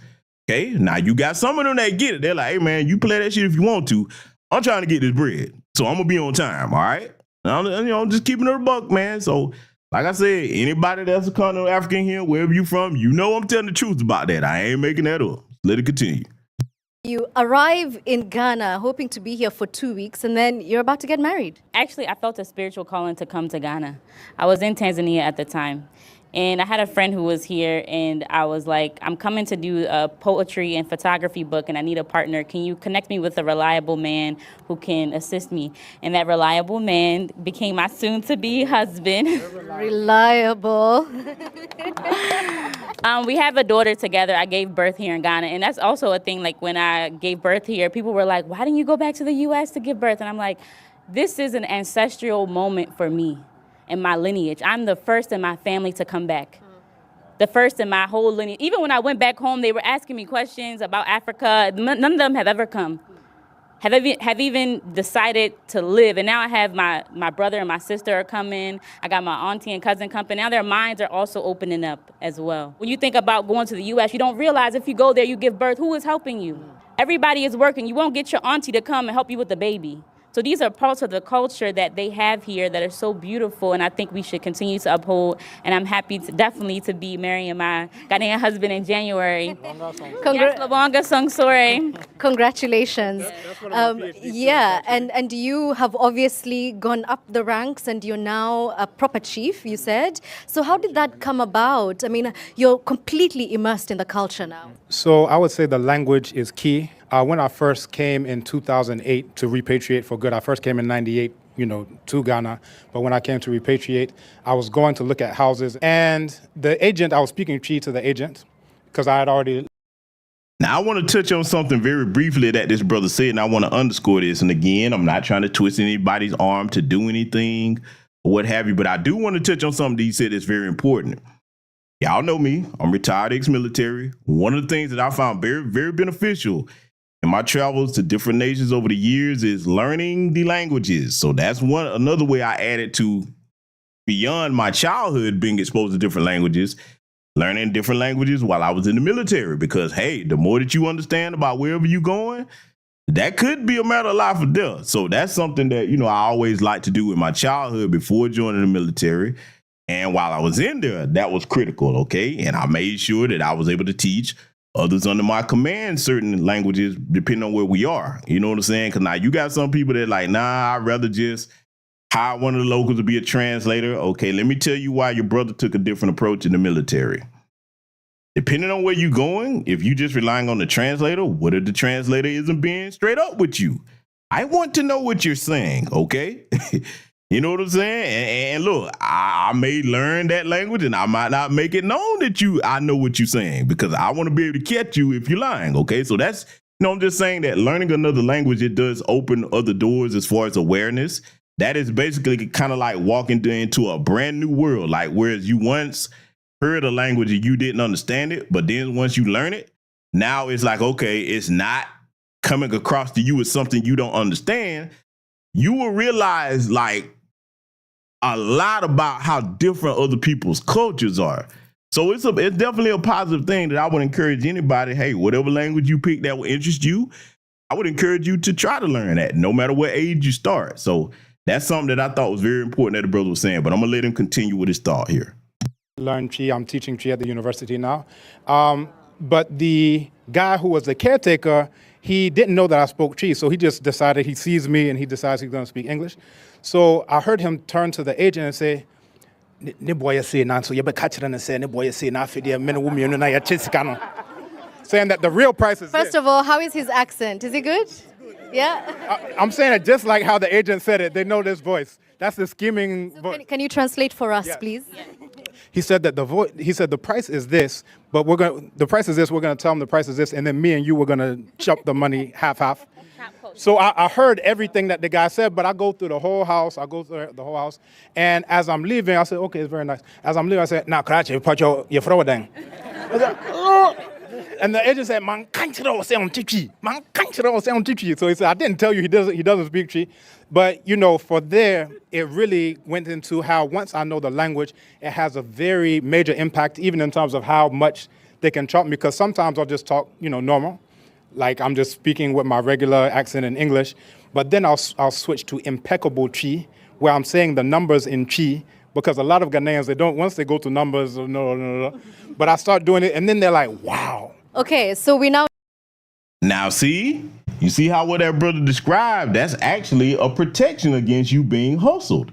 And see, the reason why I'm pointing this out, and I'm not doing this to pick on anybody, I'm hoping that you will listen to this if you're a person that calls yourself a Pan-African, and you will understand that, okay, if you calling yourself a Pan-African, and I'm not saying telling you what to do or whatever, that's your particular choice and decision, but it would behoove you to go to an African nation that you say you have interest in, hopefully with a group, make you some connections on the continent and start learning that language, because what that brother just said, a Black American, these are things that you're going to run into. You go somewhere where the greater majority of because let's be clear too, in most African nations you go to, most continental Africans, no matter where you go, they're going to speak more than one language. I'm going to tell you why, because a lot of times, they will travel between different African nations. Some of them will have gone to school in the UK, France, etc.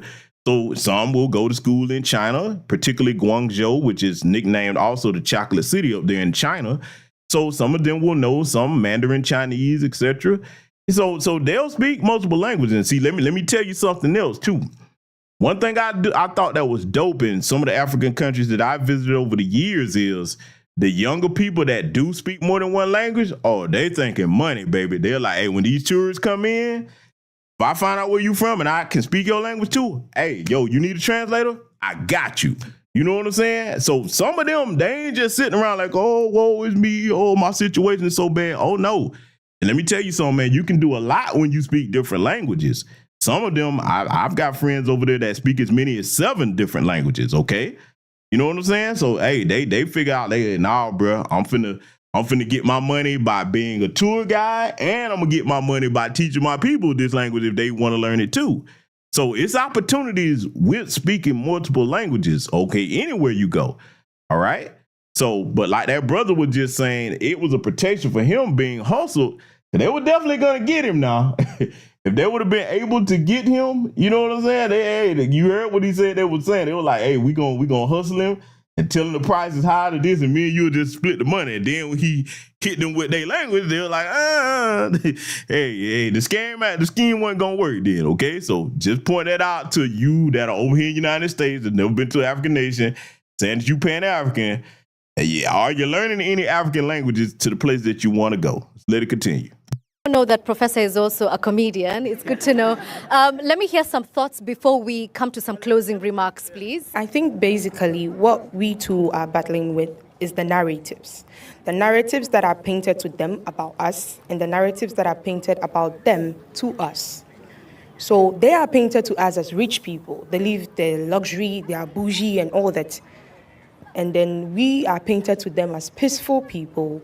Life is not all that expensive. So they come here expecting the expense not to be as high as it is at where they are, but they come here and there's another thing. Okay. And we are wanting to go to where they are because we feel we are going to be comfortable, very comfortable. We're also going to live in the luxury, and we go there and sorry, it's not. So I think if we should work on the narratives of how we paint each other, it's going to help. So when they make us understand that apart from the luxury that we see, there is the emotional pain. They don't paint to us, but it is what it is. Then we also tell them, okay, when you come to our side, this and this is what you are going to face because of where you are also coming from. So talking about the language, I read Bible in church the last time and I decided to read in Chi and everybody was clapping. I didn't know why Chi should be something I read and you are clapping. You are happy that I read Chi for the first time because Chi is my language. Okay. So language, coming back to language. I need to close this because we're running out of time. Now, I want to make some comments here about what you just heard there. You heard the Ghanaian sister kind of saying that, hey, you know, she had a perception about what America is. If they've never been there, they'd be thinking, hey, I'm going to finally get away from, you know, my home country where things are a bit rough. If I just get over here, because, you know, you got to look at why they think that. And not just continental Africans or from any nation, but most people from other nations outside of America. The way America is advertised, the land of milk and honey, you come over here, oh boy, you can make it here, you can make it anywhere, particularly if you're talking about New York, okay? And then if you're not accustomed to how the culture here in America is, one, like I mentioned, it would be a culture shock for somebody that's continental African or wherever, Caribbean, and they're not used to. Once you get here, things are about being on time. You got to have resources. You got to understand how people are moving over here. You got to understand the good, the bad, the ugly, and the many different aspects. And that could be very overwhelming for somebody that's not, you know, here or native to this culture. So this is why a lot of us that are Foundation of Black American Freedmen, we try to tell those of you that have the sense, don't come over here. Hey, I'm not going to be around the Black Americans. Stay away from their content. Like, all right, we know the lay of the land. It would behoove you to befriend us and we can give you the game on how you need to move. You know what I'm saying? You know what I'm saying? And look, I know some continental Africans here that I'm very cool with. My day ones, man, here and abroad, that don't operate like tethers. They don't like the tether class, because what they'll tell you about the tether class is just like they wasn't no good over here, ain't no good over here, they wasn't no good at home. You'd be surprised how a lot of their own people don't want them to come back. They're like, hey, man, yeah, I hate it that y'all Black American got to deal with them, but we don't want them to come back. That's just the truth, okay? But see, now, when you listen to how that sister was describing what she perceived the American experience to be, she kind of probably went over here and got a rude awakening. Then here's the other thing. A lot of people, even though our dollar goes further in African nations and most other parts of the world, that doesn't mean that if you're not good at managing your finances, that things won't be a bit expensive for you. It can be. One, if you're not sure of what things cost and you getting hustled. Okay, number two, I'm going to tell you another thing, that anywhere you move abroad, especially in African nations, stuff over here, like, for example, if you order something on Amazon over here, okay, cool. You know what I'm saying? Hey, it get to you, especially you got Amazon Prime 2-3 days. Okay, now they got them services on the continent, but here's the thing. You're going to pay an import fee for certain things, and that can be quite pricey. Okay, especially when you start dealing with your electronics, etc. Okay? So that might kind of get aggravating. You be like, hey, man, this going to cost me this much? You know what I'm saying? So it's some things that, you know, I'm telling you as somebody that has been over in different countries and been there for extended periods of time, some of the realities that you're going to face going over there as a Black American that you might not be accustomed to. Again, I'm not telling you not to go. I want you to experience everything for yourself, but I'm just letting you know some of the things that might be kind of difficult for you to adjust to. You know what I'm saying? So that's one of the reasons I want to kind of bring you this conversation also. But we're going to let the sister continue to get the closing thoughts of everybody here. And again, like I said, I'm hoping that y'all will use this as a reference point. And look, again, regardless of what I say here tonight, hey, go pick whatever country you want to go to and go see it for yourself. Because there's nothing like learning information firsthand, even if somebody tells you. Let's let it continue. But what do you think it's going to take for everybody here to stop saying them, the diasporans, the Ghanaians, into we, the Ghanaians? Thinking about Marcus Messiah Garvey and being a Pan-Africanist and seeing all of us as an us, as a we, and stop separating it. To think that us coming from the diaspora did not have to survive it's a little disheartening to hear. You know what I'm saying? Because we are killed in the streets daily, you know, for nothing. Simple traffic stops. And so I think we just all have to decide that we are all the same. Okay. I feel like comparison, they say, is the thief of joy. They were talking about the USD that apparently have, I'm not coming with a 401k or a pension or a successful business or a retirement. Thank you. I'm not coming with a successful business. I'm a monk. I don't know business very well. I actually have neighbors who are finally helping me get my stuff together. But we've been insulted by Ghanaians and diasporans alike because we don't have money. We didn't come here to make money stretch. We came to contribute. Yeah. So the amount of money that you guys think we have, At least us two. We don't. We do not have. And if you look like me and you have the accent you have, they aren't going to help you. They aren't going to give you any money. It is best to stay here, do what Professor said, and make something of your own.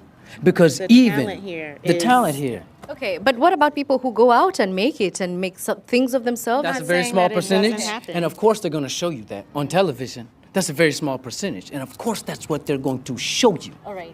But like she said, you go there, it is not as cushy as you think. Great, you get a fancy job before you get the police gun you down before you even make the money. That is a reality. Or the job doesn't make ends meet. So you're having to do all these crazy other things just to make the ends meet. All right. That's why there's Uber and Instacart, because people work 9 to 5 jobs and they get off and now they have to go deliver pizza. So because of the interest of time, I just want to close with Prof because we started with you. Answer the question for me. How do we go from them, the diasporans, the Ghanaians, to we? I think conversations like these are very much necessary because, just as was mentioned by my sister here, they get a narrative about those in the diaspora. And even Ghanaians, when they go travel to places like the U.S., they're told, don't hang out with the black people because they're all drug dealers, because they're all gangbangers, because they're all this, that. And, you know, they'll say, oh, Africans are all poor. You'll see the images of the Ethiopians with flowers on their face. So if you want to fight, call someone an African, and that's considered to be an insult. What it means is that we're really not having conversations and dialogues. In whose interest, who benefits from you thinking this about diasporans, and who benefits from diasporans thinking this about you? And once we understand who benefits, is basically follow the money trail. The one who benefits from the problem is most likely the one who caused the problem in the first place. So there's a quote, and I think this is very poignant to perhaps close on, by Nana Runoko Rashidi and also Nana Quad David Whitaker. He says, what we do for ourselves depends on what we think of ourselves. What we think of ourselves depends on what we know of ourselves. And what we know of ourselves depends on what we have been told, as to say, about ourselves. And we haven't been told very much about ourselves. Ghanaians haven't been told very much about our own history as Ghanaians. Diasporans also haven't been told. But again, look at not who suffers from the problem, look at who benefits from the problem, and you'll see the one who created the problem, and we're the ones who can solve that problem. Wow, thank you so much. Yeah. So there are a lot of things that this debate was not. It was not about confirming whether or not the people who've returned are African. That was never in question. They were, always have been, and always will be.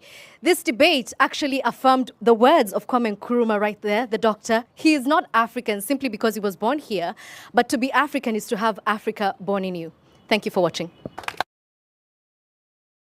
All right, family. So now you heard the closing statements there that were made, and I hope that everybody was able to get some type of understanding and education from both sides of the discussion. And see, I want to say this on what the brother was speaking on there at the end.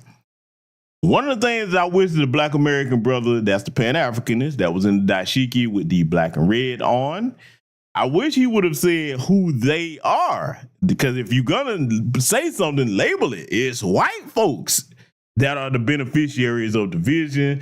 It's white folks that was the ones that were the perpetrators of everything that he was describing, right? And see, that's something that for me, you know, when I'm discussing these types of issues, man, I like to put a label on it. Y'all know me, I'm coming straight down the middle. I'm gonna call a spade, you know what I'm saying? If it's a duck, it's a duck, okay? I'm not trying to do all that stuff where we call something by other names, because then what happens is if you start doing that, hey man, you can't identify what the real threat is, okay?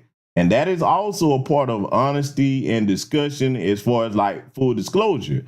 So for me, I don't believe in the sugarcoat, man. So I wish he would have just said, cause look, I'm gonna be honest with you, just my conjecture. If you really go over there and kind of start talking down on the white folk, boy, some eyes will get the bucking, man. So he probably understood that. I'm just gonna keep it a buck. And West Africa, East Africa, a lot, yeah, it's you know, unfortunate. There is a lot of white worship, but am I gonna say everybody? No. You got some brothers and sisters over there that want to break away from that. And see, the other thing that I would have challenged is like he was saying that, okay, we hadn't been taught our histories, etc. Of course, in the American school system, they give you limited education, but it's not like we don't have access to that now. Hence the foundational Black American freedom movement that we have going on over here. We definitely know who we are, and who we are is natives of this country.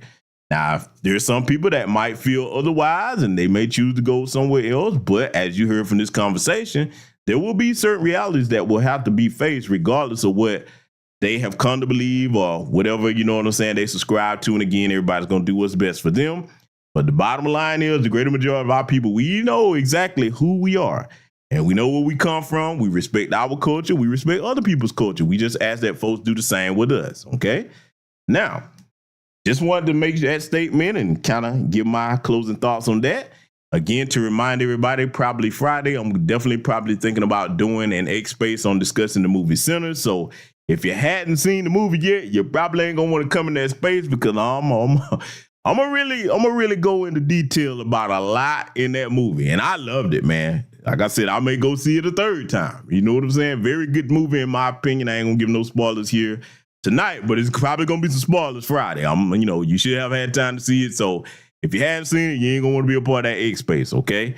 And again, for those that didn't hear the beginning, yes, I am gonna be dealing with the Mr. Shannon Sharp situation on Patreon, and I'm gonna deal with it over there because I might not be able to get away with certain things on YouTube that I can on Patreon, because that needs to be discussed in totality from several different angles, and we're going to teach some lessons that a lot of people probably not going to cover over there.